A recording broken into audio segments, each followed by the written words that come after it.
Kita gereja.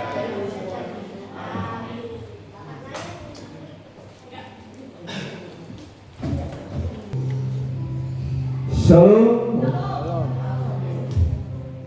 Sekali lagi, shalom.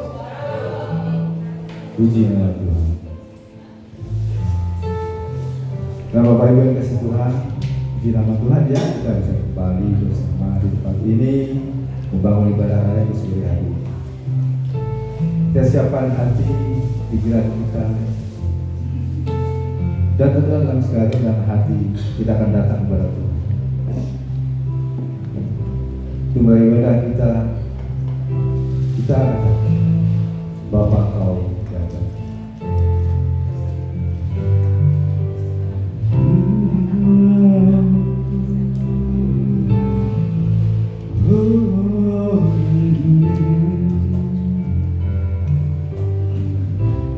Bapa Kau datang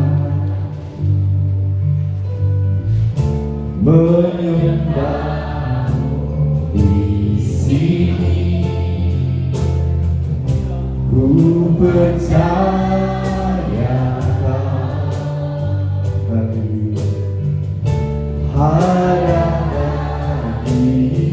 Katakan Bapakku datang,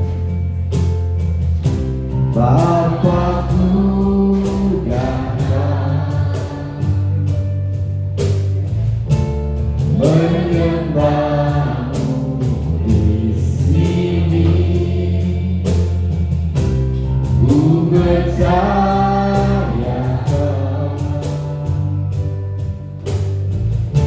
harapan itu. Tak usah ku bingung saat Kau sertaku, tak usah ku bimbang Kau di dalamku, tak usah ku cemas Kau penghiburku. Saat ku lemah Kau kuatku. Katakan ku nyanyi haleluya, ku nyanyi haleluya, ku nyanyi haleluya.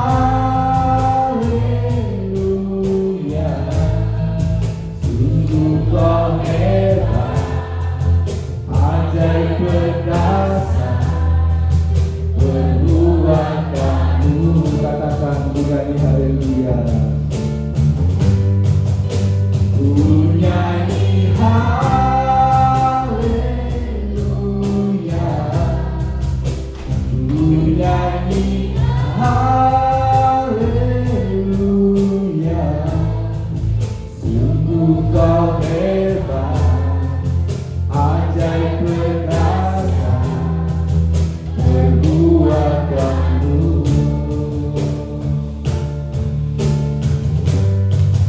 Di hidupku sungguh Tuhan Kau ajaib berdasarkan. Terima kasih Tuhan, terima kasih. Oh, haleluya. Terima kasih Tuhan, terima kasih, syukur bagimu. Kami bersyukur Engkau ada untuk kami. Terima kasih Tuhan, kami bersyukur. Oh, kami bersyukur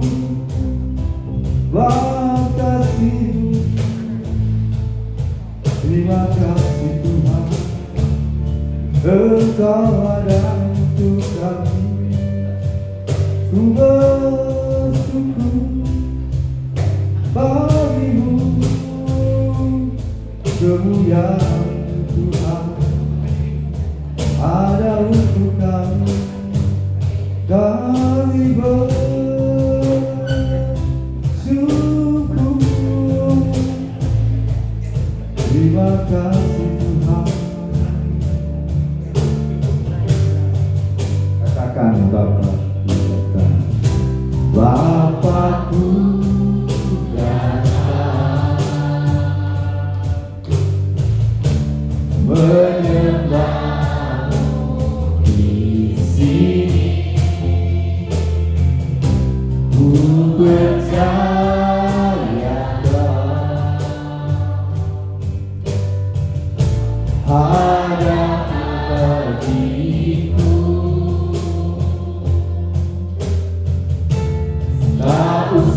aku takut dapat sertamu, tak usah ku bimbang kau di dalamku,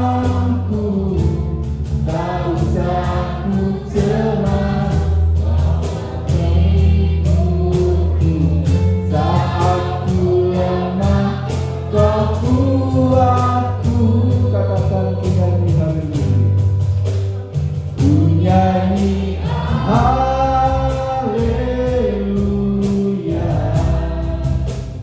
ku nyanyi haleluya. Sungguh kau hebat, ajaib perkasa, perbuatan. Katakan ku nyanyi haleluya, ku nyanyi haleluya,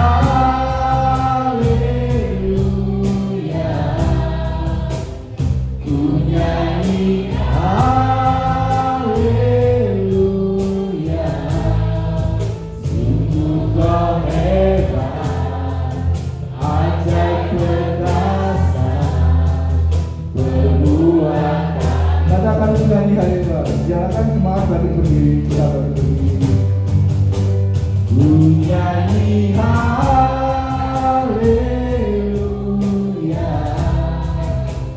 ku nyanyi haleluya. Sungguh kau hebat, ajaib perkasa, perbuatanmu.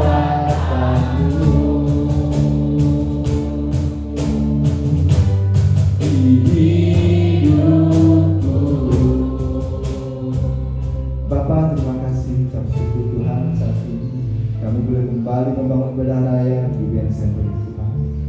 Biarlah Tuhan Engkau memampukan setiap kami Tuhan yang melayani pekerjaan Tuhan dan melayani. Biarlah Tuhan apa yang Kau persembahkan dari Tuhan berkenan menyenangkan hati Tuhan. Tuhan bukan setiap kami yang hadir, bukan jemaat juga para pelayan-pelayan Tuhan. Terima kasih Tuhan, kami buka ibadah pada sore hari ini dengan ucap syukur dalam nama yang kudus Tuhan Yesus Kristus. Haleluya. Amin. Masih kuat berdiri? Amin. Ya, kita akan satu pujian sukacita.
nyata kuasanya. Sekali lagi katakan, nyata kuasanya. Silakan duduk. Nah, baik Bapak Ibu yang dikasih Tuhan, tentu ya sukacita pasti ada ekspresi. Kayaknya sih masih kurang ekspresi ya, kurang bersemangat. Kita akan angkat hujan lagi ya, lebih semangat lagi. Ayo.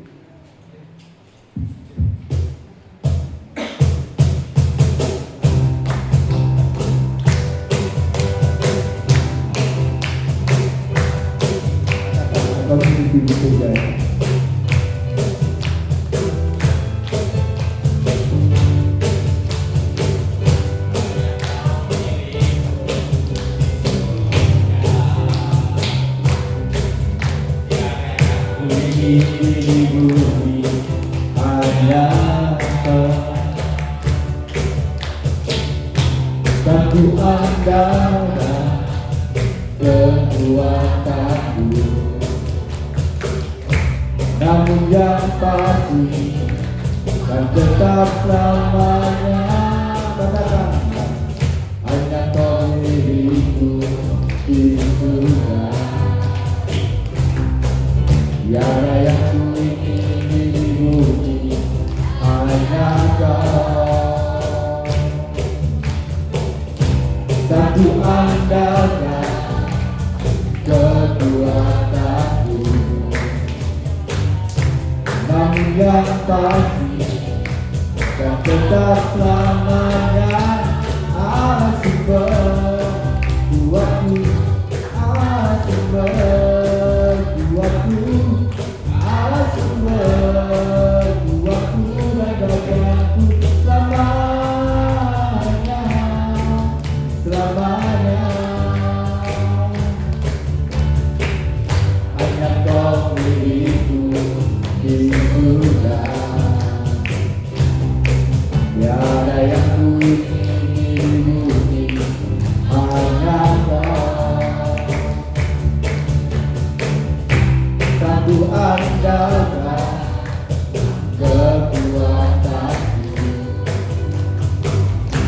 namun yang pasti dan tetap selamanya. Allah sumber kuatku, Allah sumber kuatku, Allah sumber kuatku dan daganku selamanya. Allah sumber kuatku, Allah sumber kuatku, Allah sumber kuatku dan daganku selamanya. Katakan Allah sumber kuatku, Allah sumber kuatku, Allah sumber kuatku dan daganku selamanya,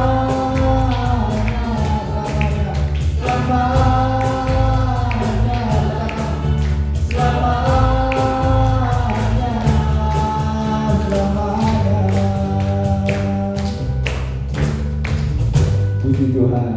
Nah, Allah sumber kekuatan kita. Biarlah seluruh kehidupan kita hanya Dia yang kita miliki untuk memimpin seluruh kehidupan kita. Nah, Bapak Ibu kasih Tuhan, pasti ada berkat yang Tuhan limpahkan dalam kehidupan setiap kita. Ada yang mau saksi untuk menyatakan cinta kasih Tuhan? Ada yang memuji Tuhan? Ada yang menyaksikan kebaikan Tuhan? Silakan. Ada? Silakan.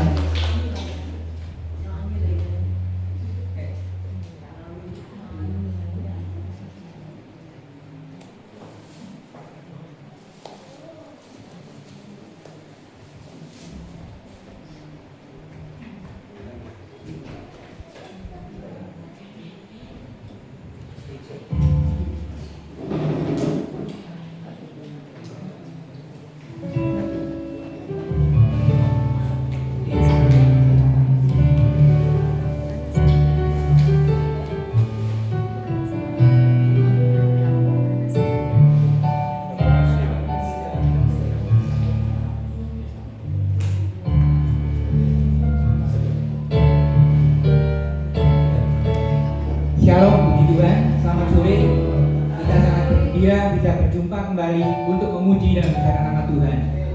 Banyak sekali pertolongan Tuhan yang kita alami dan berkat-berkat Tuhan pada kita semua.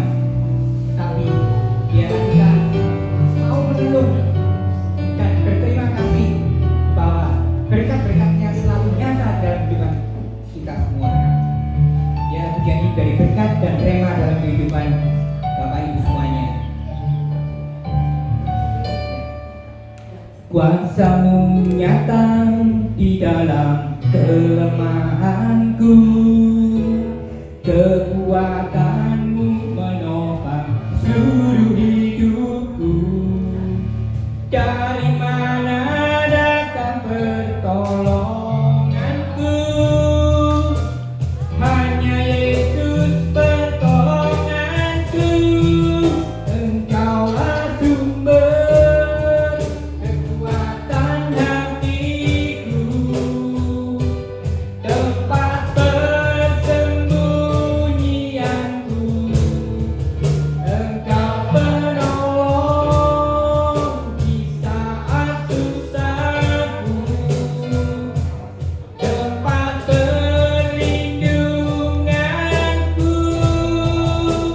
Kau menara dan perisai hidupku.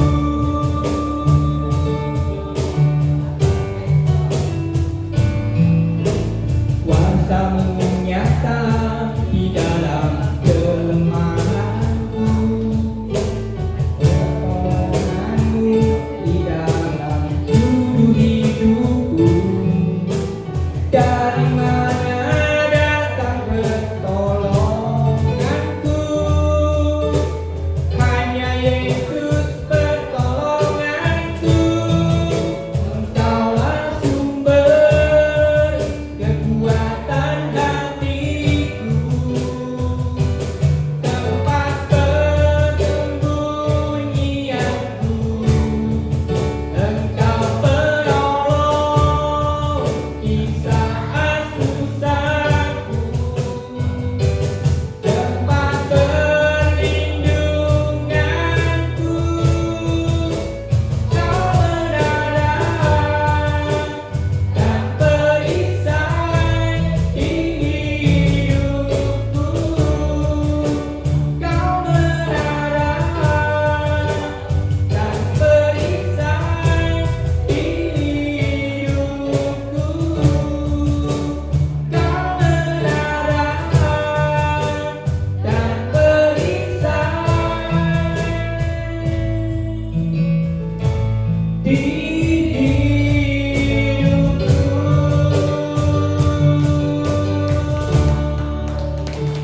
Terima kasih. Biarlah andalan kita adalah Yesus senantiasa. Baik, terima kasih Bapak Jeffrey yang luar biasa ya. Dialah menara kota perlindungan ya, bagi hidup dan jiwa kita. Ada lagi yang mau berikan cinta kasih Tuhan? Bersaksi? Pasti kita diberkati semua kan? Ada lagi ya sebelum kita merenungkan firman Tuhan. Ayo. Gak sama malu untuk memberikan berkat Tuhan ya. Ada banyak hal yang Tuhan berikan.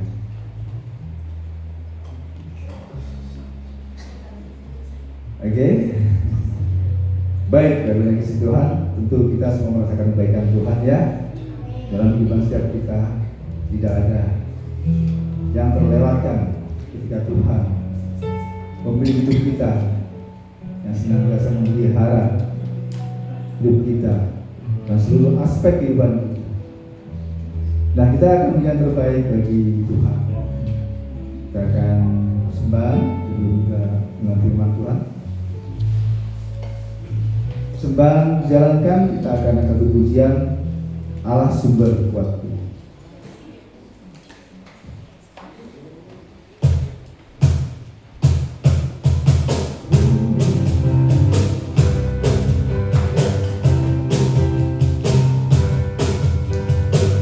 Hanya Kau milikku di surga, Ada yang ku ingini di bumi hanya Kau. Dan ku handalkan kekuatanku, namun yang pasti kan tetap selamanya Allah sumber kuatku, sumber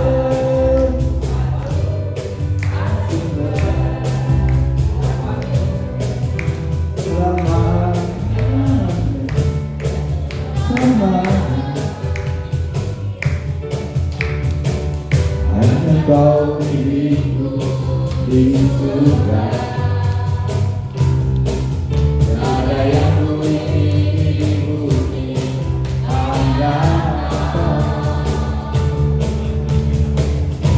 Dan ku andalkan kekuatanku,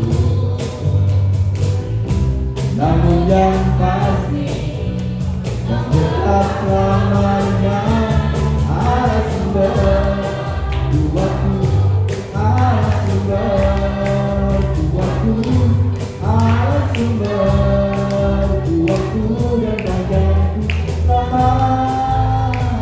Allah sumber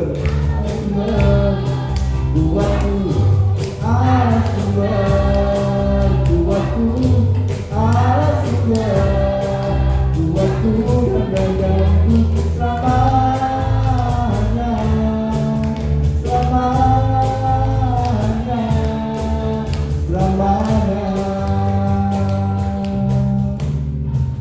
Biarlah Allah menjadi sumber kekuatan kita. Amin Tuhan. Baik Bapak Ibu Tuhan, siapkan hati kita. Kita akan mendengar firman Tuhan dan kita akan mendengar satu pujian penyembahan ya, untuk melandasi firman Tuhan pada sore hari ini.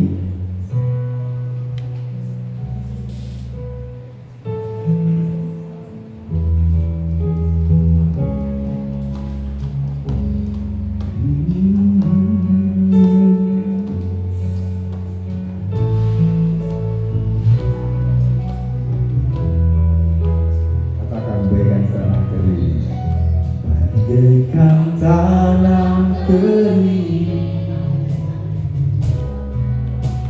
yang meringkan hari,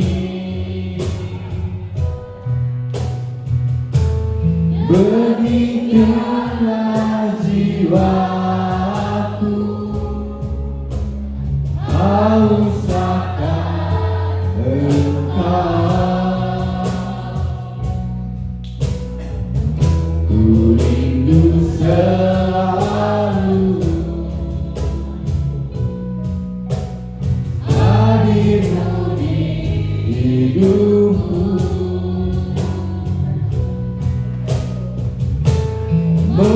memulihkan jiwaku, hapuskan air mataku. Katakan dengan tanah kering. Bagaikan tanah kering yang merindukan air, demikianlah jiwaku haus akan Engkau. Rindu selalu hadirmu di hidupku, memulihkan jiwaku, hapuskan air mataku. Katakan menarilah kuasa-Mu, menarilah di tempat ini, menarilah oh Roh Kudus.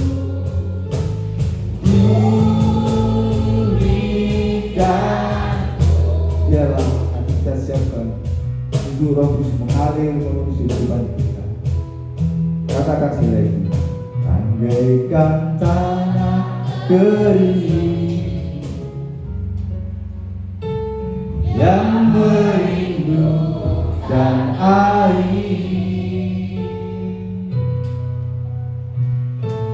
Demikianlah jiwaku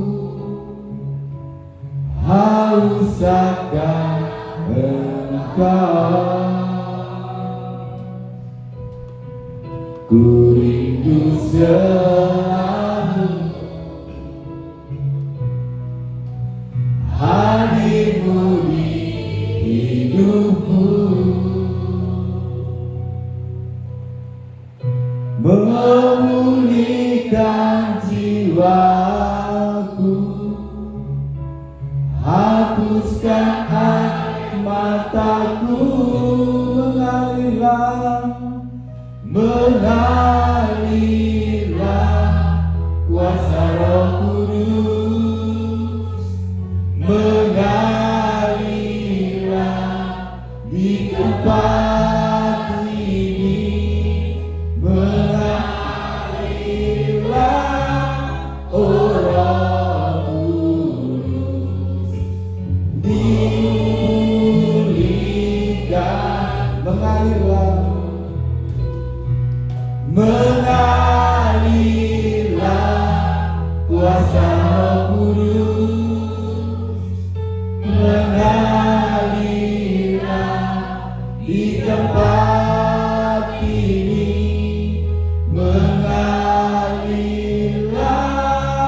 oh Roh Kudus, pulihkan. Kita katakan sekali lagi, mengalirlah, mengalirlah kuasa Roh Kudus, mengalirlah di tempat ini, mengalirlah oh Roh Kudus, pulihkanku, pulihkanku.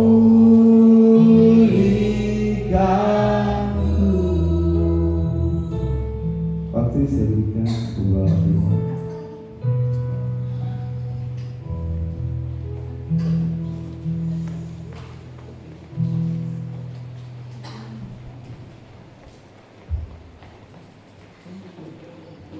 Mari kita mengangkat tangan kita bersama-sama untuk anak-anak sekolah minggu. Mari kita berdoa. Bapa dalam surga Tuhan, kami berdoa Tuhan untuk anak-anak-Mu yang berada di depan ini ya Tuhan. Engkau memberkati mereka ya Tuhan dalam setiap studinya, dalam setiap pengenalan akan Engkau ya Tuhan. Ajar mereka untuk mengenal lebih lagi, dekat dengan-Mu ya Tuhan. Memberkati juga guru-guru sekolah minggu ya Tuhan yang mengajari mereka. Ajar agar mereka mau dengar-dengaran terhadap gurunya dan firman-Mu dapat menjadi rema dalam kehidupan mereka ya Tuhan. Dan jikalau sebentar kami juga akan mendengarkan sebagian dari firman-Mu, sembunyikan hamba-Mu ini di belakang salib-Mu. Engkau yang terlebih besar dari hamba-Mu ini agar dapat menyampaikan setiap firman-Mu dengan baik ya Tuhan. Terima kasih Tuhan, terima kasih. Bapak Ibu yang percaya bisa mengatakan amin. Oke. Shalom Bapak Ibu sekalian. Pada kesempatan kali ini kita akan belajar mengenai surat Galatia pasal 6 ayat yang ke-1 sampai dengan 10. Saya memberi tema hidup dalam roh menabur yang kekal. Jadi kita tahu bahwa sebentar lagi adalah ibadah kenaikan Tuhan Yesus Kristus tanggal 14. Jadi kita akan bahwa Tuhan naik ke surga dan Tuhan mengirimkan Roh Kudus-Nya untuk bersama-sama dengan kita. Kita akan membaca di surat Galatia pasal 6 ayat 1 sampai 10.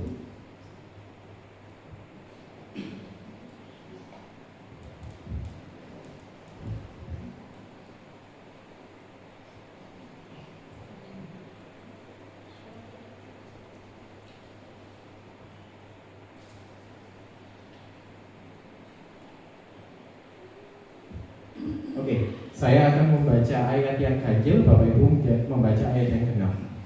Surat Galatia pasal 6 ayat yang ke-1. Saudara-saudara, kalaupun seorang kedapatan melakukan suatu pelanggaran, maka kamu yang rohani harus memimpin orang itu ke jalan yang benar dalam roh lemah lembut, sambil menjaga dirimu sendiri supaya kamu juga jangan kena pencobaan. Ayat yang kedua.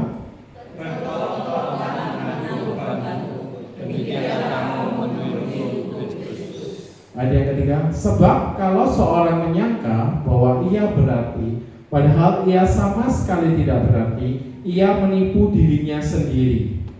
Baiklah tiap-tiap orang memuji pekerjaannya sendiri, maka ia boleh berpegang melihat keadaannya sendiri dan bukan melihat keadaan orang lain. Sebab tiap-tiap orang akan memikul tanggungannya sendiri. Dan baiklah dia yang menerima pengajaran dan menerima membagi segala sesuatu yang ada padanya dengan melakukan pengajaran. Jangan sesat. Allah tidak membiarkan dirinya dipermainkan, karena apa yang ditabur orang itu juga yang akan dituainya. Apa siapa menabur dalam dirinya, yang pengajaran dan dagingnya. Tetapi siapa menabur dalam roh, ia akan menuai hidup yang kekal dari roh itu.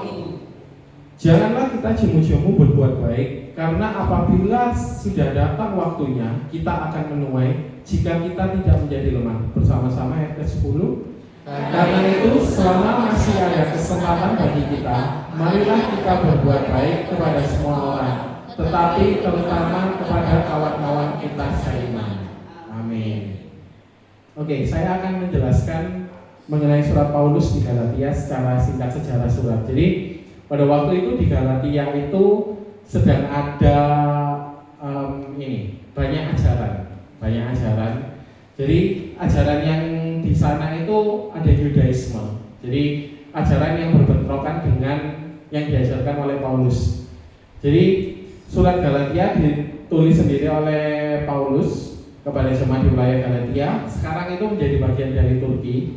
Paulus menulis surat ini karena muncul ajaran yang menyesatkan dari kelompok tertentu yang disebut sebagai Yudaisme, yang mengajarkan bahwa orang Kristen yang non-Yahudi harus menaati hukum Taurat, terutama sunat, agar benar di hadapan Tuhan.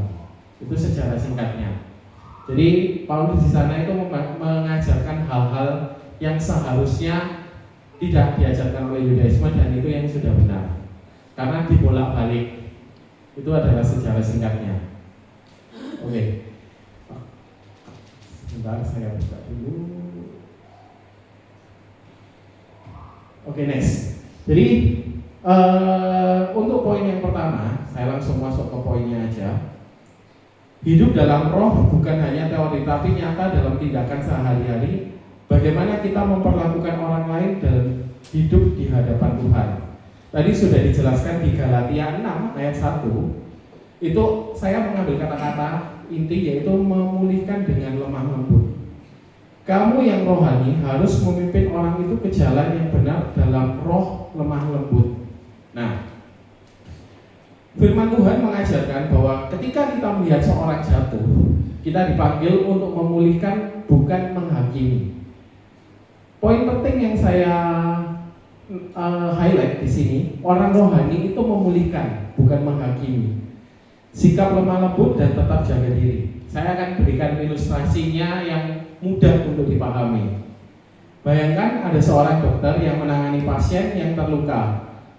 Dokter tidak memarahi pasien karena ceroboh, tetapi dengan hati-hati membersihkan luka dan mengobatinya. Kalau dokter itu kasar, luka itu bisa semakin parah. Demikian juga kita, orang yang yang jatuh tidak butuh diakui, tapi dipulihkan dengan kasih. Berapa banyak mungkin dari sekarang kita menghakimi orang lain? Contoh, kalau misalnya kita melihat orang lain mungkin yang seiman, dia melakukan dosa, kita sering menghakimi secara tidak langsung. Bahkan dengan kata-kata kita juga sering menyakiti orang tersebut. Tapi Paulus di sini mengajarkan kita bahwa kita itu tidak boleh menghakimi, tapi kita memberikan nasihat yang itu tidak menyakitkan hati mereka, dan itu dengan kasih.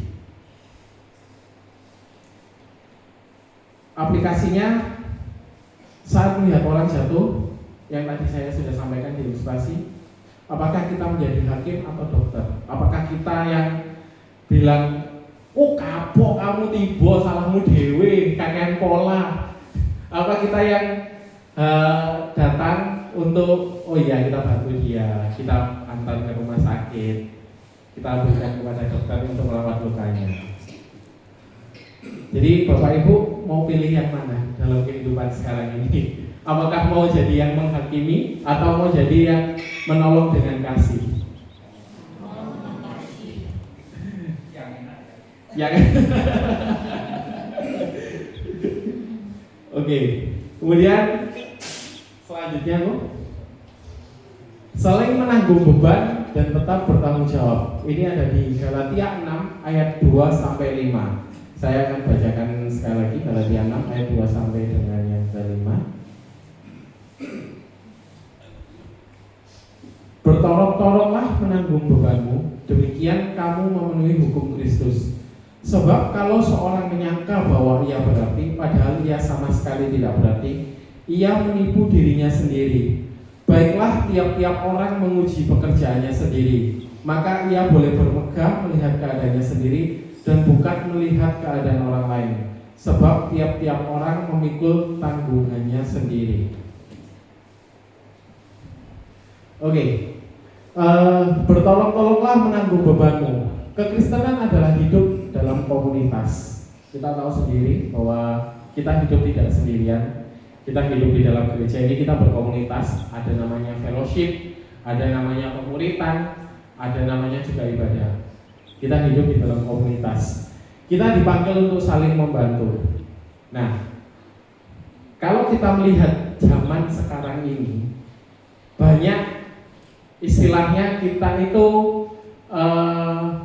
tidak saling membantu. Apalagi kalau misalnya ada seseorang yang kurang, dia baik itu kurang secara ekonomi ataupun kurang dalam secara rohani, terkadang kita membiarkan orang tersebut. Nah, gereja saya yang pagi ini merupakan suatu teladan ya. Jadi gereja saya yang pagi itu beberapa dari orang di gereja saya yang pagi itu dia mengalami sakit. Ada 3 orang. Nah, yang bisa menjadi teladan yang bisa saya pelajari istilahnya itu pada waktu kita perjamuan kudus itu di bulan pertama, di minggu yang pertama juga. Jadi minggu kemarin itu beberapa orang itu berada di rumah sakit. Kita sebagai orang yang istilahnya sehat dan juga gembalanya memiliki inisiatif. Kita lakukan perjamuan kudus.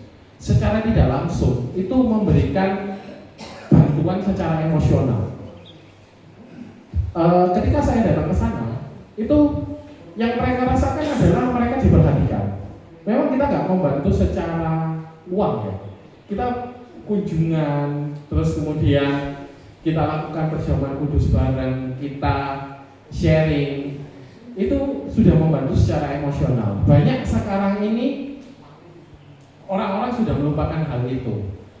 Nah, satu lagi yang kita lakukan hari ini benar-benar tadi itu ada satu oma-oma lah, oma-oma di tempat kita, dia sudah lama tidak datang ke gereja kita yang waktu gereja saya pagi.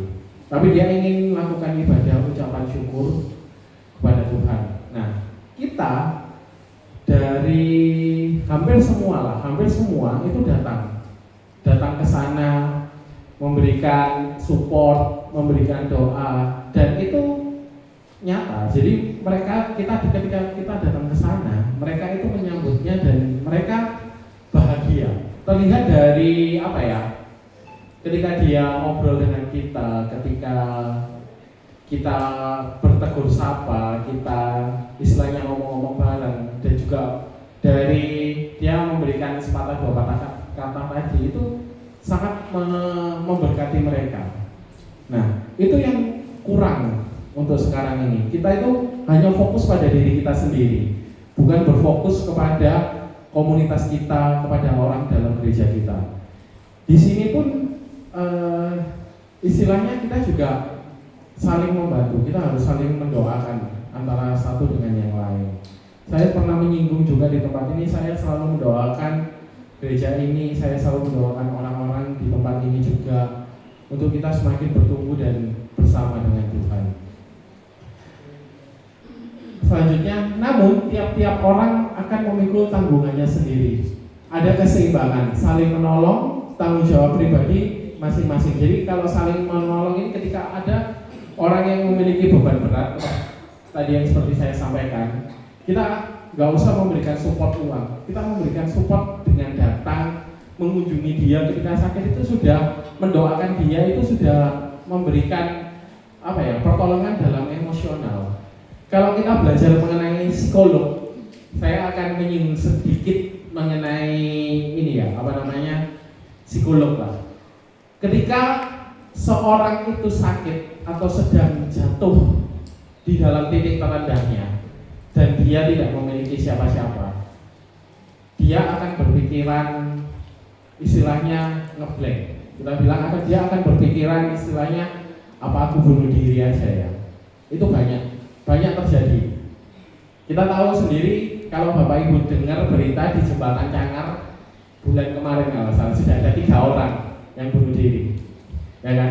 Dia nggak punya orang yang untuk di-sharekan, dia tidak punya orang yang istilahnya untuk diajak cerita.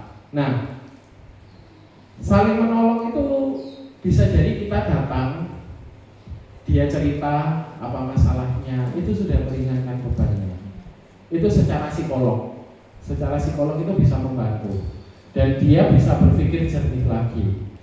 Demikian juga kita dalam bergereja. Dalam bergereja pun kita juga harus, yaitu kembali lagi saling menolong satu dengan yang lain. Kalau misalnya Bapak Ibu ada kesusahan, ada apa, Bapak Ibu kan punya nomornya Bunike, minta tolong didoakan dong, minta tolong ini dong. Kita akan mendoakan bareng-bareng dalam fellowship kita, dalam persekutuan kita bisa doakan bareng-bareng. Kemudian tanggung jawab pribadi. Nah, kita selain kalau misalnya kita tidak bisa membantu, kita juga punya tanggung jawab pribadi kita, hidup kita masing-masing. Kita bertanggung jawab atas hidup kita. Dan kalau misalnya kita memang sudah nggak mampu, ya kita baru minta tolong. Ilustrasinya saya akan berikan. Setiap orang yang sedang membawa barang berat, ada saatnya kita perlu bantuan orang lain untuk mengangkat yang terlalu berat. Tapi ada juga tas kecil yang harus kita bawa sendiri. Kalau semua kita serahkan ke orang lain, itu tidak dewasa. Tapi kalau semua kita tanggung sendiri, kita bisa kelelahan. Nah, kita bisa lihat ilustrasinya. Kalau kita punya beban berat, kalau kita serahkan ke semua orang lain, itu namanya nggak etis. Istilahnya kita membebani orang lain malahan, bukan kita minta tolong. Kalau misalnya bisa kita lakukan sendiri, ya sudah, kita problem solve sendiri, kita selesaikan sendiri masalah kita. Kalau misalnya kita memang butuh bantuan orang lain, ya sudah, kita minta bantuan dan orang lain bisa membantu apa, ya sudah, kita terima. Jangan kita mengharapkan yang lebih. Kebiasaan orang apa ya? Saya nggak mau nyebut merek lah, Miss. Kalau Bapak Ibu tahu, saya melihat TikTok ya. Itu ada orang dari Malaysia. Dia itu membantu, kalau nggak salah, kakek-kakek di Sumatera. Nah, dia membantu membangunkan rumah karena rumahnya udah benar-benar lewat banget. Nah, kemudian datanglah anaknya si perempuan ini, datang duduk jebret. Nah, terus habis itu ngomonglah si ke donatur. Saya bilang orang Malaysia ini adalah donatur. Pak, saya juga mau dong uang kayak gitu. Nah, si donatur ini ngomong, kau mau uang berapa? Buat apa? Dia bilang kayak gini, aku cuma mau uang buat makan, tidur. Nah, sudah bisa menilai kan? Nah, terus kemudian si donatur ini bilang, gak bisa. Saya bilang bahasa Indonesia aja, gak bisa. Kamu harus mau bekerja supaya bisa menghasilkan. Nah, terus habis itu si perempuan ini tetap kekeh. Aku ini sudah tua. padahal ya umurnya kalau saya lihat itu belum tua banget lah, paling sekitar umur 40-an lah. Aku ini sudah tua, aku cuma maunya makan tidur gitu ya. Akhirnya si donatur ini sampai tepuk jidat lah, mati kon kayak gitu. Mungkin kalau saya yang ada di sana mati kon kayak gitu. Mati kon. Akhirnya si donatur ini dengan tegas tidak memberikan. Nah, itu memberikan hal seperti itu tuh tidak mendidik. Ibaratnya dia cuma mau enaknya aja tapi tidak mau kerja keras. Itu tidak mendidik. Seperti itulah mengenai ilustrasi singkatnya. Kemudian selanjutnya, hidup tanpa kesombongan, yaitu di Galatia 6 ayat 3-4. Kesombongan rohani sering muncul saat kita mulai membandingkan diri dengan orang lain. Nah, bahaya terbesar bahwa kita sudah merasa sudah lebih rohani daripada orang lain. Itu banyak terjadi di gereja-gereja saat ini. Banyak sekali. Padahal kita itu di hadapan Tuhan itu sama saja. Gak ada yang lebih rohani, gak ada yang lebih superior, gak ada yang lebih di atas rata-rata. Semua sama aja. Kita di hadapan Tuhan itu sama aja. Tuhan itu menebus dosa kita, Tuhan itu menyelamatkan kita. Sama aja, kita juga masih sering berdosa. Membandingkan diri dengan standar Tuhan, bukan dengan orang lain. Oke. Poin penting yang saya highlight di sini adalah satu, jangan merasa lebih rohani, jangan bandingkan diri kita dengan orang lain karena di hadapan Tuhan sama, dan standar kita adalah kembali lagi ke atas Tuhan. Standar kita itu tujuan utama hidup kita adalah berfokus kepada Tuhan, bukan berfokus kepada penilaian manusia. Banyak sekali kita melihat bahwa kalau misalnya aku melakukan seperti ini, kira-kira di pandangan manusia seperti apa ya? Kira-kira apakah aku ini sudah benar gak ya di hadapan orang itu? Banyak sekali seperti itu. Saya pertama kali melayani itu kalau nggak salah SMP kelas 1 atau 2. Yang dalam pikiran saya waktu itu adalah, bener gak ya, saya waktu itu pertama kali main ini adalah main drum.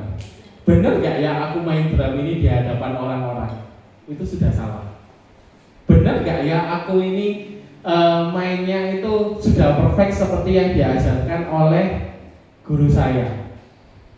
Ya itu sebenarnya boleh, cuman kita melihat pandangan orang lain, bukan melihat pandangan Tuhan. Ilustrasinya adalah seorang siswa merasa pintar karena nilainya lebih tinggi dari temannya, tapi ternyata standar kelulusannya jauh lebih tinggi dari yang dia kira. Seringkali kita merasa lebih baik hanya karena membandingkan dengan orang lain, bukan dengan standar Tuhan. Nah, sudah jelas kan ilustrasinya? Jadi istilahnya fokus kepada bertumbuh, bukan bersaing. Pertumbuhan itu terjadi, kita melihatnya dalam kehidupan sehari-hari, bukan kepada apa yang di atas mimbar ini, apa yang sudah kita lakukan, itu beda. Fokus kita itu apakah kita dekat dengan Tuhan itu bisa dilihat dalam kehidupan sehari-hari. Apakah kita tidak menghakimi orang lain? Apakah kita sudah sesuai dengan perintah Tuhan?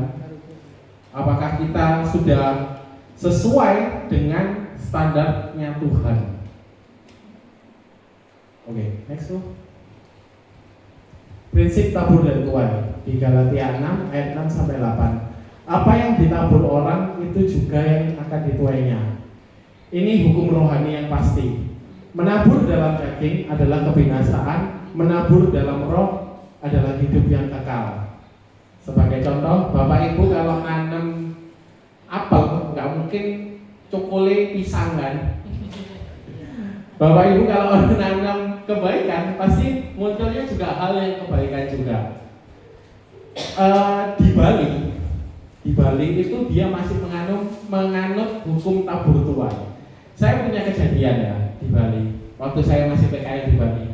Jadi saya itu pernah ke sebuah klub malam di Bali, kan banyak klub malam kan.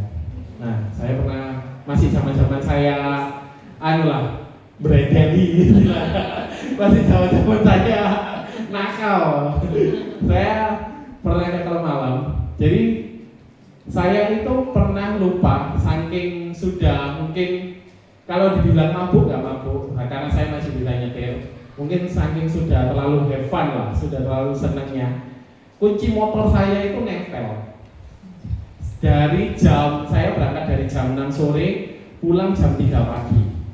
Kalau di Malang, nggak usah jauh di Malang, sudah hilang pasti, amblas pasti. Puji Tuhan ya, waktu itu nggak hilang. Iya, masih ada puji Tuhan. Saya keluar dari klub malam, panik kan, kunci saya mana ini? Langsung ke parkiran. Puji Tuhan, masih ada. Nah, di sana itu setelah saya tanyakan ke orang yang asli Bali, memang dia masih menganut hukum tabur tuai. Apa yang kamu berikan kebaikan itu akan kembali kepadamu. Apa yang kamu berikan buruk akan juga kembali kepadamu. Benar sih nggak kembali, misalnya nggak kembali kepada dia langsung, bisa ke anak cucunya. Nah, di sini Paulus juga mengatakan, jikalau kamu menabur daging, pasti akan ada kebinasaan. Jikalau kamu menabur dalam roh, itu adalah hidup yang kekal. Nah, Bapak Ibu sekalian, mau menabur yang daging atau menabur yang roh? Yang roh. Tapi selama ini kita secara tidak sadar menabur dalam daging. Betul banget. Maunya kita memang masih hidup dalam daging. Bapak Ibu setuju, amin? Ya. Tapi kita berusaha lah. Kita berusaha bahwa kita harus menabur dalam roh. Nah, masa depan kita itu ditentukan hari ini, bukan dari kita nunggu 1 tahun lagi, 2 tahun lagi, 3 tahun lagi. Saya itu pernah bilang kepada papa saya, Pak, kenapa ya aku dulu kuliah waktu masih di Mancung itu nggak seserius sekarang ya? Karena sekarang kan saya kuliah di STT. Karena saya berpikir kok kayaknya lebih serius sekarang ya daripada dulu. Kalau misalnya saya serius pada zaman dahulu, mungkin istilahnya nggak tahu ya. Saya hanya berandai-andai lah istilahnya. Tetap Tuhan yang tutup campur tangan atas cita-cita saya. Mungkin saya akan lebih lah, istilahnya lebih bagus lagi dalam akademik, dalam segala hal lah. Tapi tetap Tuhan yang berproses. Mungkin jalannya Tuhan seperti papa saya ya, mungkin jalannya Tuhan itu seperti ini, kamu sekarang jadi seperti ini, mungkin ya sudah, itu jalannya Tuhan, kamu yang harus ikuti. Nah, saya mengatakan masa depan ditentukan hari ini itu, kalau misalnya anak-anak sekolah kalau belajar itu sungguh-sungguh, jangan ditunda-tunda. Ini adalah kesempatanmu. Saya pernah juga menyesal bahwa ada beberapa mata kuliah yang saya lakukan dengan tidak sungguh-sungguh. Dan saya baru merasa sekarang ini bahwa itu dibutuhkan dalam pekerjaan. Nah, masa depanmu itu istilahnya benar masih panjang. Masih, oh ya aku 2 tahun lagi masih SMA, 3 tahun lagi aku masih kuliah. Tapi waktu itu nggak kerasa. Saya diam-diam sudah umur 30 sekarang ini. Gak diam-diam, gak diam-diam. Padahal saya kayak merasa masih umur 20-an lah, 22 atau 23. Dan merasa istilahnya, oh iya ya aku sudah tua ya. Kalau kita lihat lowongan kerja di Indonesia itu maksimal umur 25 tahun. Wah, saya pasti gak bisa kelamar lagi. Maksimal umur 27 tahun. Pengalaman sekian tahun. Pengalaman sih ada, tapi umurnya yang sudah gak bisa. Makanya masa depan ditentukan hari ini. Contoh nyata, pikiran, kebiasaan, pergaulan itu sama dengan benih yang kita tanam. Pikiran kita apakah sudah dengan pikiran roh? Kebiasaan kita apakah sudah dengan kebiasaan roh? Pergaulan kita apakah sudah dengan kebiasaan roh? Apa yang kita ulangi setiap hari akan menentukan masa depan kita. Kita lihat ilustrasinya. Seorang petani tidak mungkin menanam jagung lalu berharap panen padi. Apa yang ditanam itu yang tumbuh. Begitu juga hidup kita. Kalau kita menabur kebiasaan buruk, kita tidak bisa berharap hasil yang baik. Mari kita perhatikan benih dalam hidup. Tadi yang sudah sampaikan adalah pikiran, kebiasaan, dan pergaulan. Selama ini pikiran kita apakah mengenai pikiran daging, kebiasaan kita mengenai daging, pergaulan kita mengenai daging. Daging itu enggak melulu mengenai dosa ya, bisa jadi uang. Zaman sekarang ini uang itu berbahaya sekali, sangat-sangat berbahaya sekali. Kenapa saya katakan sangat-sangat berbahaya sekali? Banyak orang di dunia ini jatuh karena uang. Banyak korupsi. Korupsi karena apa? Karena uang.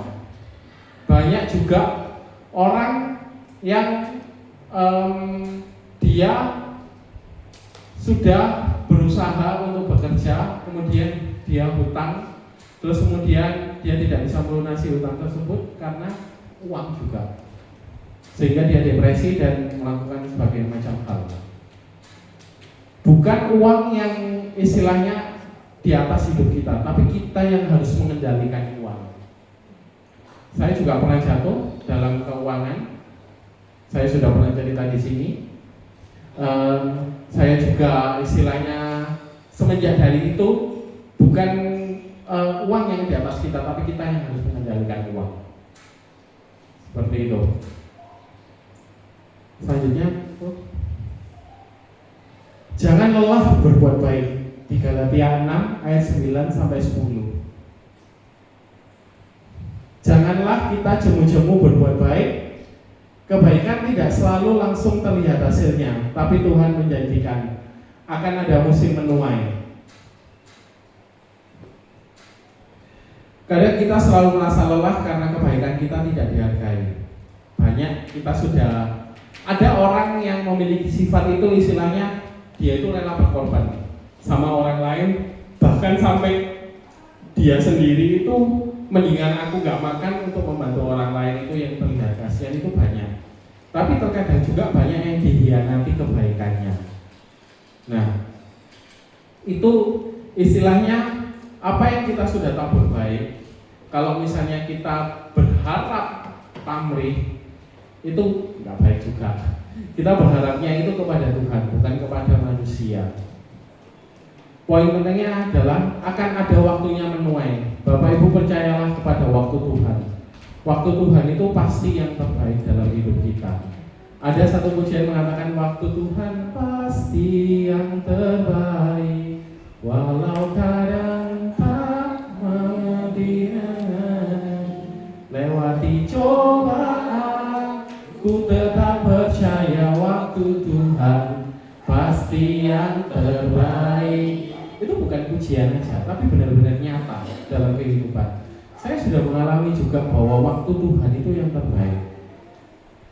Saya pernah juga cerita di sini bahwa saya ada sebagaimana saya ada sekarang ini benar-benar waktu Tuhan yang terbaik. Saya ditangkap oleh Tuhan, saya diambil oleh Tuhan untuk melakukan pekerjaan Tuhan. Gak ada yang membayangkan saya bisa di atas mimbar menyampaikan firman.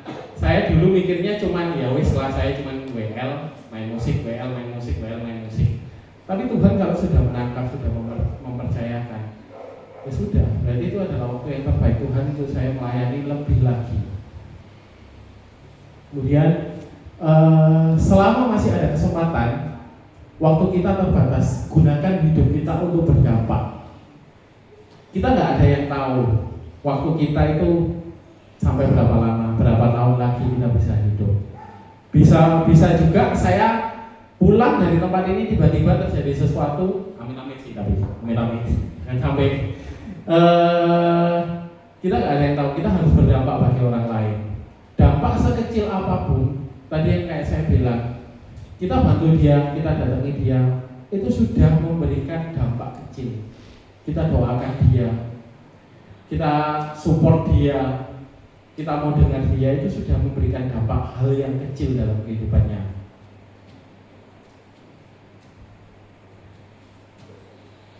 Ilustrasinya adalah seperti seorang petani yang sudah menanam benih. Dia tidak langsung melihat hasilnya keesokan hari, tapi dia tetap menyiram dan merawat, percaya bahwa suatu hari akan panen. Kalau dia berhenti di tengah jalan, dia tidak akan pernah melihat hasilnya. Aplikasinya dalam kehidupan adalah tetap berbuat baik walau tidak dilihat, dan tetap setia walau tidak dihargai. Ini yang paling susah. Tetap berbuat baik walau tidak dilihat. Banyak sekarang ini di sosmed, dia berbuat baik sambil direkam. Terus habis itu trending terus habis itu wah orang ini baik ya, orang ini baik. Nah, terus habis itu tetap setia walau tidak dihargai. Ini juga susah. Tadi yang saya bilang, kita sudah memberikan orang itu, kita sudah mencurahkan waktu kita untuk orang itu, tapi tetap aja kita tidak dihargai oleh orang itu. Itu susah sekali. Ibaratnya jangget di dalam hati kita itu. Benar-benar, wong iki wis tak apiki, tapi kok ngelamak. Nah, ibaratnya kata-kata kayak gitulah. Kalau bahasa Jawa itu susah banget. Mari kita belajar bahwa apa yang kita tabur dengan roh, kita akan menuai sesuai dengan waktu Tuhan yang terbaik, sesuai dengan apa yang Tuhan sudah janjikan kepada kita. Janganlah kita melihat manusianya, kita melihat Tuhannya. Kita harus memenuhi standar Tuhan kita. Tuhan itu nggak muluk-muluk kok minta kita itu sampai berbuat seperti apa. Kita itu di mata Tuhan itu benar-benar ya butiran debu lah istilahnya. Tuhan itu lebih besar daripada kita. Standar Tuhan itu kita cuma mau kita nurut aja sih di dalam perintahnya. Kita nurut di dalam setiap apa yang Tuhan inginkan dalam hidup kita. Next tuh. Oke, sebagai penutup, hidup dalam roh bukan teori saja. Itu terlihat dari cara kita memperlakukan orang yang jatuh tadi. Apakah kita menjadi hakim atau menjadi penolong? Kemudian cara kita hidup dalam komunitas kita, apakah kita bisa saling membantu atau kita malah membiarkan orang tersebut secara acuh tak acuh? Cara kita menabur setiap hari, apakah kita menabur dalam daging atau kita menabur dalam roh? Ketekunan kita dalam berbuat baik, apakah kita berbuat baik walau tidak dilihat orang lain? Apakah kita tetap setia walau tidak dihargai? Pertanyaan refleksi kita yang harus kita renungkan bersama-sama.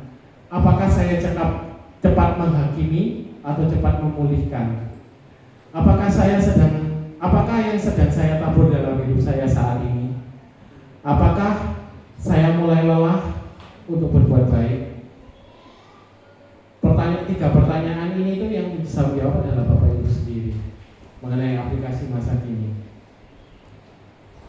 Apakah saat ini itu saya selalu memulihkan atau menghakimi? Ini pertanyaan yang menjadi dilema juga dalam kehidupan saya. Karena saya pribadi terkadang masih suka menghakimi. Secara tidak langsung itu terlintas dalam kehidupan saya. Saya masih suka menghakimi orang lain. Tapi saya mencoba untuk belajar. Ketika saya mempersiapkan firman ini, itu bagaikan pedang bermata dua. Kita tahu bahwa firman Tuhan itu bagaikan pedang bermata dua. Saya benar-benar nancep lah istilahnya di dalam saya. Apa yang saya lakukan ini masih belum untuk menyenangkan hati Tuhan. Istilahnya, apa yang saya lakukan ini masih belum bisa sepantasnya menjadi standar Tuhan. Apa yang sedang saya tabur? Banyak mungkin kalau misalnya kita sedang menabur daging, minta ampun kepada Tuhan. Kita harus menabur dalam kekekalan, dalam roh.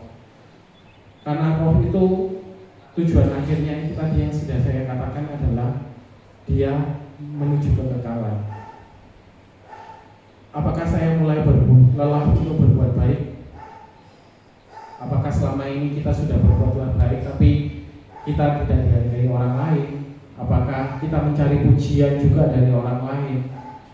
Mari kita beralih untuk jangan sampai kita mencari pujian dari orang lain. Kita hidup sebagai standar Tuhan. Jangan sampai kita jatuh ke dalam penabur daging itu. Mungkin sekian yang bisa saya sampaikan. Saya undang para pemain musik untuk bisa depan. Ada satu pujian mengatakan, bagaikan bejana siap dibentuk, ku ingin sepertimu Yesus, disempurnakan selalu. Mari kita renungkan 3 pertanyaan itu dalam hidup kita. Apa yang sudah kita lakukan hari-hari ini? Apakah kita sudah sesuai standar Tuhan? Apakah kita menghakimi orang lain bukan untuk mensupport orang lain? Apakah kita menabur dalam kekekalan atau menabur dalam daging? Apakah kita sudah lelah berbuat baik? Mari kita renungkan dalam kehidupan kita. Saya berikan waktu mungkin 1-2 menit untuk merenungkan 3 pertanyaan ini. Kalau misalnya Bapak Ibu sekalian sudah jauh tidak menabur dalam kekekalan, minta ampun kepada Tuhan.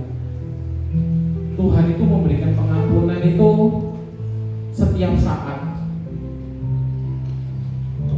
Tuhan itu mau mengampuni kita. Tuhan itu mau memulihkan kita.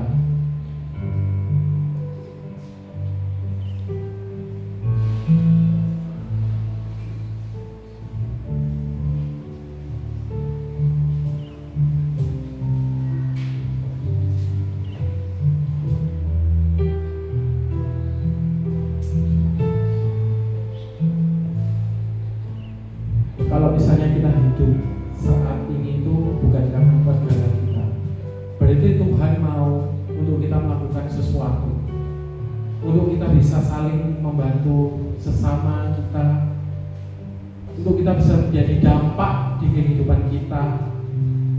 Gak usah jauh-jauh, di dalam komunitas kecil dulu, di dalam keluarga dulu kita bisa menjadi dampak yang baik. Kita bisa menjadi garam dan terang dunia di komunitas kecil kita.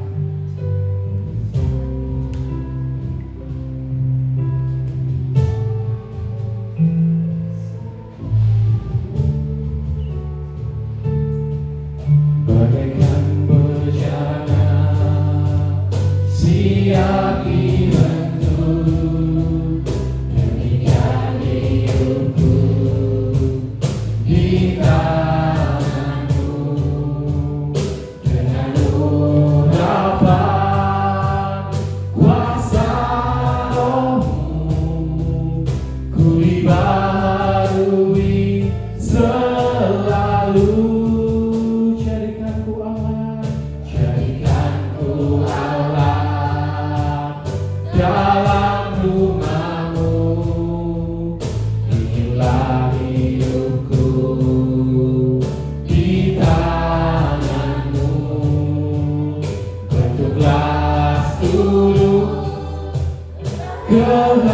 Kehendakmu, pakailah sesuai rencana.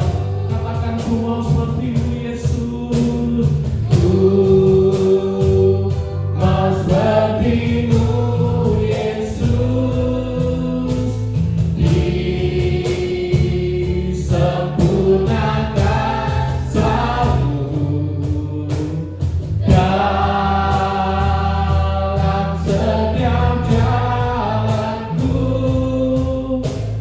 Memuliakan nama-Mu.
dalam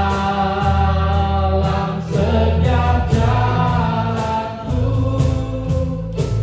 memuliakan nama-Mu. Mari kita ulangi dari awal, kita katakan sungguh-sungguh bagaikan bejana. Saya undang Bapak Ibu untuk berdiri.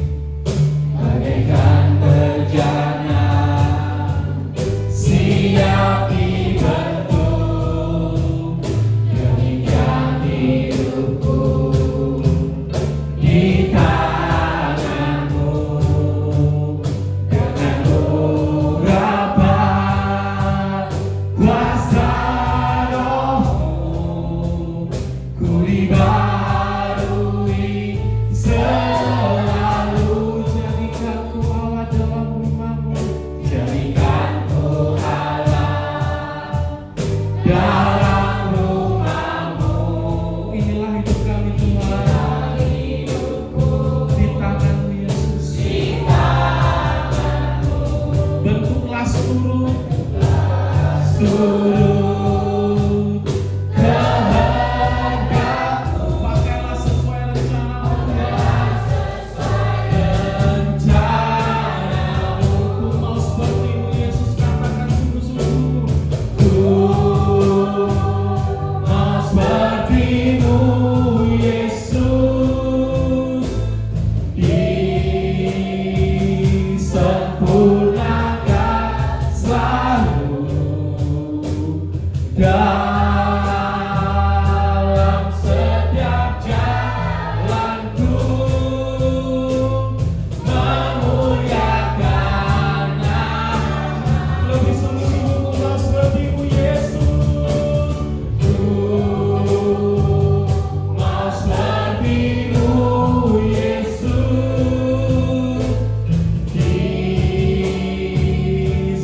Disempurnakan selalu dalam setiap jalanku, memuliakan nama. Mari angkat kita, ku mau seperti-Mu Yesus. Ku mau seperti-Mu Yesus. Ini kami Tuhan, disempurnakan selalu dalam setiap jalanku, memuliakan nama-Mu, memuliakan nama-Mu, memuliakan nama-Mu, memuliakan nama-Mu Tuhan, memuliakan nama-Mu. Mari kita ucapkan syukur Tuhan. Haleluya Yesus. Tuhan, Tuhan, hamba-Mu telah selesai berbicara Tuhan. Ajar kami ya Tuhan, bukan untuk menghakimi ya Tuhan, untuk menolong setiap orang ya Tuhan, untuk memulihkan, kami berikan kasih kepada orang itu ya Tuhan. Ajar kami juga ya Tuhan untuk menabur hal-hal yang kekal ya Tuhan, yang sesuai dengan Roh-Mu ya Tuhan.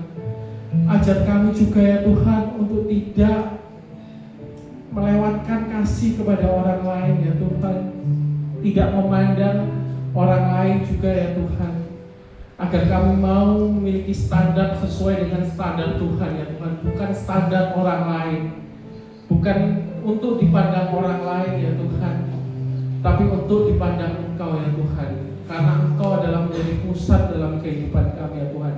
Ajar kami juga untuk berdampak dalam kehidupan komunitas kami ya Tuhan. Hamba-Mu ini telah selesai berbicara, tapi kami percaya Tuhan, Roh-Mu, Roh Kudus-Mu hadir di tengah-tengah kami, di hati kami untuk mendampingi kami ya Tuhan.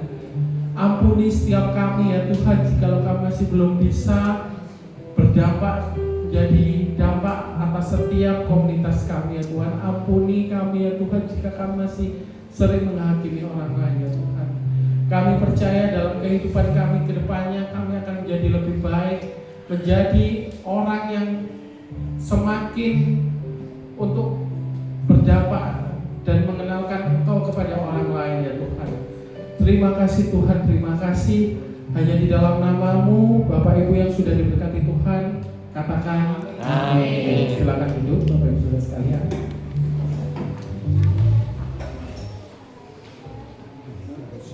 Saya akan beritakan pengumuman. Untuk tanggal 14 kita akan ada ibadah di tempat ini, ibadah kenaikan Tuhan Yesus.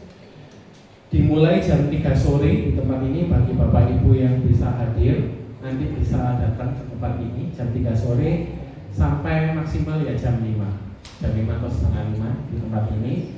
Kemudian untuk pemuritan masih sama melalui Zoom, nanti bisa minta link Zoom-nya ke Ibu Nika. Kemudian juga untuk hari Jumat kita ada persiapan pelatihan di tempat ini untuk hari Minggu. Nanti PIC-nya bisa menghubungi Ibu Nika juga jikalau nanti kalau misalnya ada kendala, nanti jadwal akan di-share di grup. Kita ada ibadah doa 10 hari, Ibu Nika? Ibadah doa 10 hari ada? Oke, untuk ibadah doa 10 hari kita akan infokan lagi nanti dari Bu Nika kepada Bapak Ibu sekalian. Dan juga saya mengucapkan kepada jemaat yang baru hadir di GBI Sampel, saya mengatakan welcome home to our church di GBI Sampel Malang. Mungkin ada berapa orang yang baru hadir di tempat ini? Bisa melambaikan tangan? Oh, oke. Nanti bisa mendapat di Saudari Gaby. Dan kita berikan tepuk tangan kepada welcome to our home. Kita ibadah setiap jam 4 sore di hari Minggu, kecuali nanti jam Jumat jam 3 ya, karena itu khusus ibadah kenaikan Tuhan Yesus. Oh sorry, Kamis tanggal 14 jam 3 sore. Demikian untuk waktu jemaatnya. Bu Nika ada yang mau ditambahkan?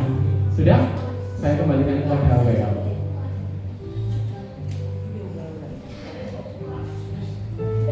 Baik, terima kasih. Hambanya dan dalam firman, biarlah setiap kita hidup di dalam pimpinan Roh Kudus yang akan mengubahkan hati dan pikiran kita untuk kita hidup benar dalam Roh Kudus. Baik, oleh karena kasih Tuhan, kita akan duduk pada sore hari ini. Kita akan asumsian kami memuji dosa. Kita doa berkat ya.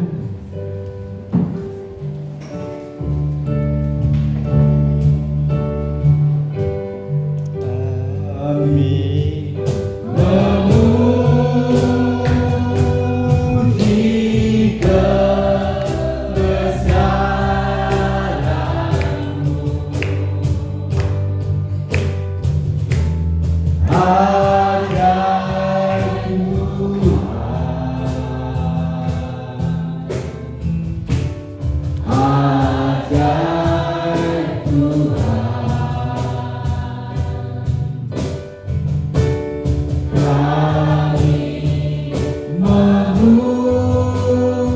memuji kebesaran-Mu,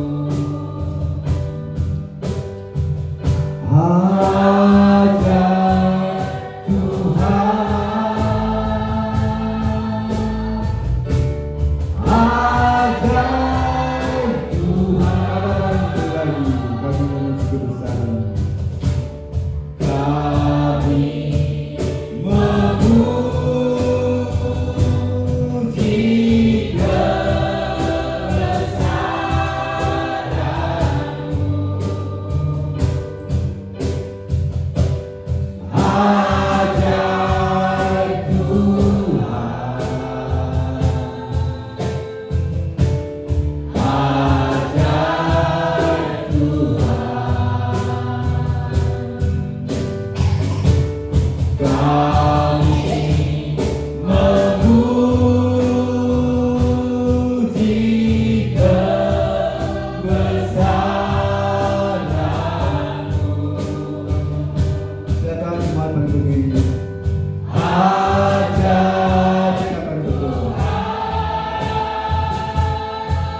Terima kasih Tuhan, saat ini kami sedang jemaat GBI Sampel telah diselenggarakan berharaya Tuhan. Sungguh Tuhan, biarlah Roh yang kudus terus memimpin kehidupan setiap kami, mengubahkan hati pikiran kami, supaya kami berfokus kepada Engkau ya Tuhan.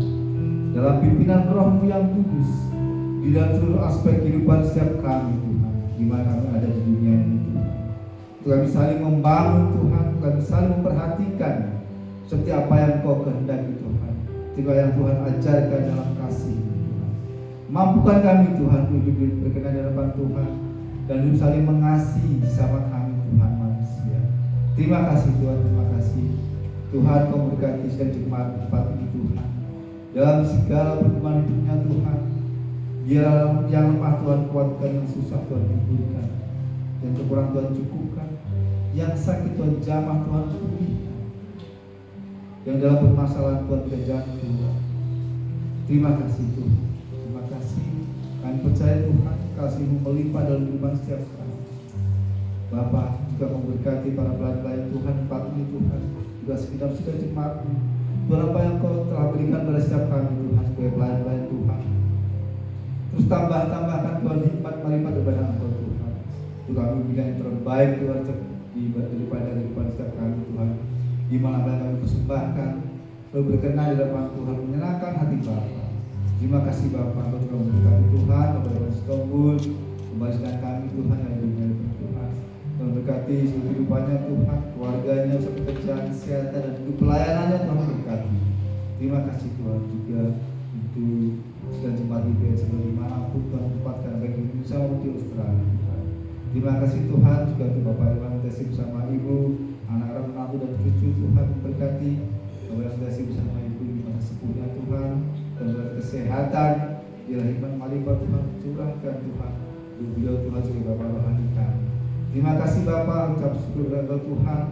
Sudah sedang tempat ini Tuhan, keterangan pulang Tuhan berkati, lindungi, jaga, sampaikan di rumah dalam keadaan yang tanpa kurang satu apapun Tuhan. Kembali bertemu tempat ini Tuhan, ibadah pada hari Kamis kenaikan Tuhan, juga ibadah minggu dan pertemuan berikutnya Tuhan.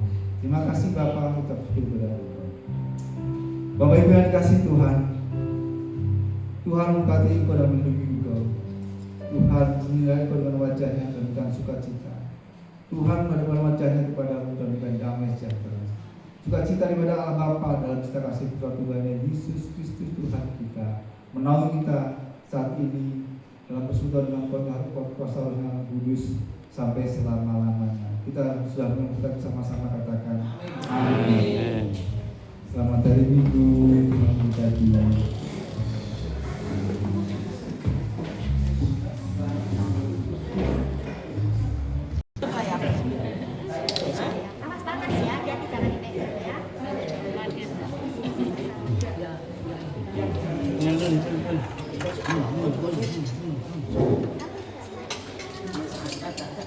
Buru-buru nanti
Pilihnya kau, pilih beri sama jendok dulu.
Dia suka, makanya aku kasih nasi gitu.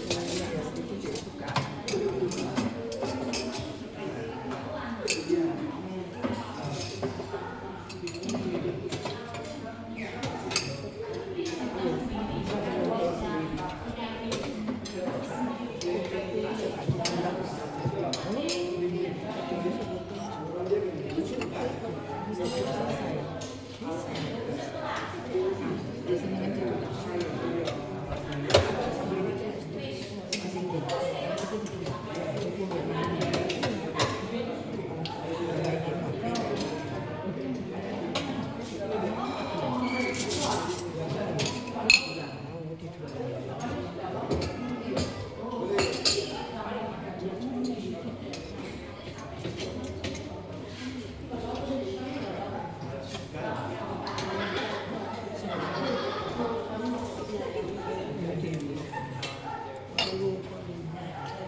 Boleh dimarahin ya gitu. Orang kita lambung. Tapi makan santan, isi, tapi iya, tidak boleh. Karena semalam kan harus itu loh, pisang atau apa. Jadi lakunya bingung, tapi masak. Iya. Pagi saya mau pergi, Pak itu di repot ya, berantai. Misalnya ada siapa di rumah? Oh nggak mau. Semua nggak makan? Iya, tapi nggak mau. Nggak makan apa? Atau mau berenang? Masa ya masih makan?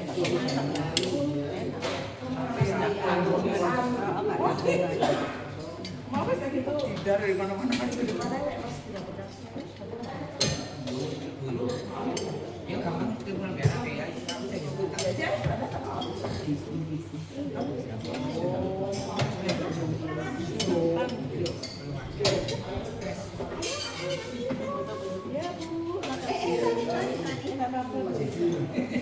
Ini Verdi, ini Vivi. Ini Vivi. Masa nggak tahu apa siapa? Yang gede itu. Ambil nasi semangka. Iya.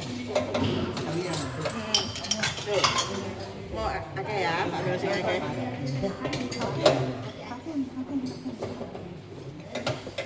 Ini Vivi gitu ya. Habis ya. Ini kakak. Kalau sedikit ini ngakal. Ini kurang nambah ya baca. Betul ya. dikit. Daripada nggak habis.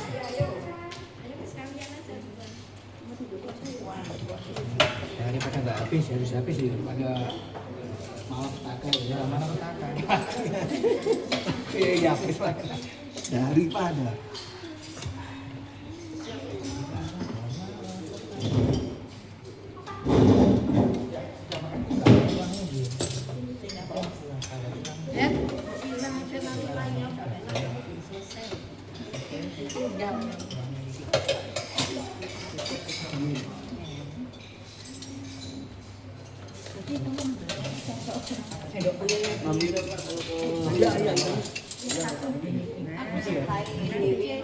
Oh iya iya. Sebelah kanannya. Jarang ya kan itu kan baik kan. Ini bed. Nanti telepon aku kalau. Oh.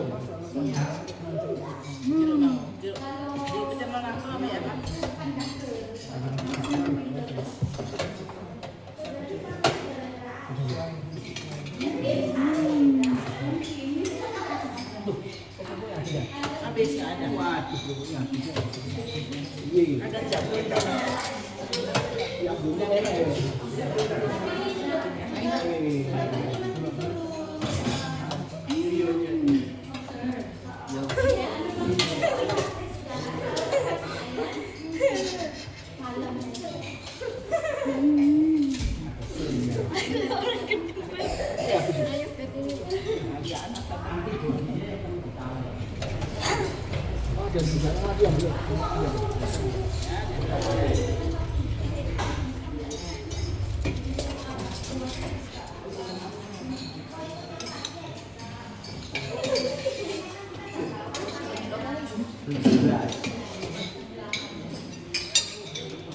Tapi jangan ikut.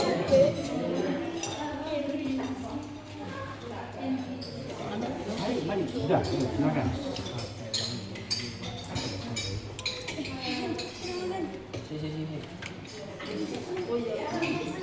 Hei. Kalau enggak Uman ambil di dalam. Oh, siap, siap, siap Pak. Dalam. Ayo di sini enggak apa-apa. Di dalam rumahnya Wendy.